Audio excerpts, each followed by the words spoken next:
Hi friends, is is Harry. Cinema bus அப்டேட்டில் அடுத்தது ஒரு சூப்பர்பான ஒரு அப்டேட்டோடு வந்திருக்குங்க. ரோஹிணி சினிமாஸில் இந்த படத்தோடைய செலிப்ரேஷனு மாசாக இருக்க போது டிக்கெட் விலையெல்லாம் 4000 5000 விற்றுனுக்காங்க. இருந்தாலுமே கூட அங்கே ஃபஸ்ட் டே ஃபஸ்ட் ஷோக்கான அந்த செலிப்ரேஷன் மாசாக தான் இருக்க போகுது. என்னன்னு கேட்குறீங்களா? ஹெலிகாப்டர் மூலியமாக தலைவருடைய கட் அவுட்டுக்கு பூமழையாக தூவ போகிறாங்க. ஸோ அது வந்து பிரம்மாண்டமான ஒரு முயற்சியாக இருக்க போது அதை வெயிட் பண்ணி பாருங்கள். இன்னொரு பக்கம் இபிஎஸ்ல ஆரம்பித்து ஓபிஎஸ் வரைக்கும் இருக்கிறாங்க.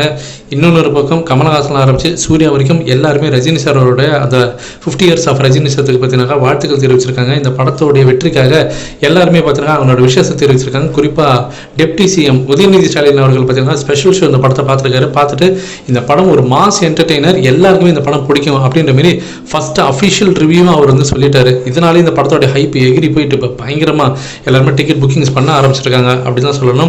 இதை தாண்டி ஒரு குறிப்பாக நான் ஒரு விஷயம் சொல்லி ஆகணும். இந்த இடத்துல இந்த படத்தோடைய ரைட்டர் அவர்கள் பார்த்தீங்கன்னா இப்போ சமீபத்தில் ஒரு யூடியூப் சேனலுக்கு இன்டர்வியூ கொடுத்தாரு. அதில் அவர் என்ன சொல்லிருக்காருன்னா, இந்த படத்தில் ரஜினி சார் ஒரு 3 minutes கண்டினியூட்டி பார்த்தீங்கன்னா ஃபுல் அண்ட் ஃபுல் ஒரே சிங்கிள் ஷாட்டில் ஒரு டைலாக் பேசியிருப்பாரு. இது வந்து மோனோலாக்னு சொல்லுவாங்க. ஸோ ரஜினி சாரோடைய லைஃப் கெரியரில் பார்த்தீங்கன்னா இவ்வளோ பெரிய லென்த்தி டைலாக் பேசி இப்போ தான் முதல் முறையாக நடிச்சிருக்காரு. அண்ணாமலை படத்தில் நம்ம பேசியிருப்பார், ஆனால் 3 நிமிஷத்துக்கு இருக்காது. ஆனால் இந்த படத்தில் ஒரு 3 நிமிஷம் பயங்கரமான வேரியேஷன்ஸ், பயங்கரமான டிஃப்ரெண்ட்டான எக்ஸ்ப்ரெஷன்ஸ்லாம் கொடுத்து அது அந்த டைலாக் பேச ஆரம்பிக்கும் போது ஒரு இடத்துல இருக்கும், டைலாக் பேசி முடிக்கும் போது அந்த எமோஷன்ஸாக இருக்கட்டும் இல்லை அதோடைய அந்த சீனோடைய அந்த ரீச்சே வேறு மாதிரி இருக்கும். தேட்டரில் இதை எப்படி வந்து ஃபேன்ஸ்லாம் வந்து இது வந்து ரியாக்ட் பண்ண போகிறாங்கன்னு சொல்லிட்டு நாங்கள் பார்க்குறதுக்கு ஆர்வமாக இருக்கிறோம் அப்படின்ற மாதிரி அவர் பேசியிருக்காரு.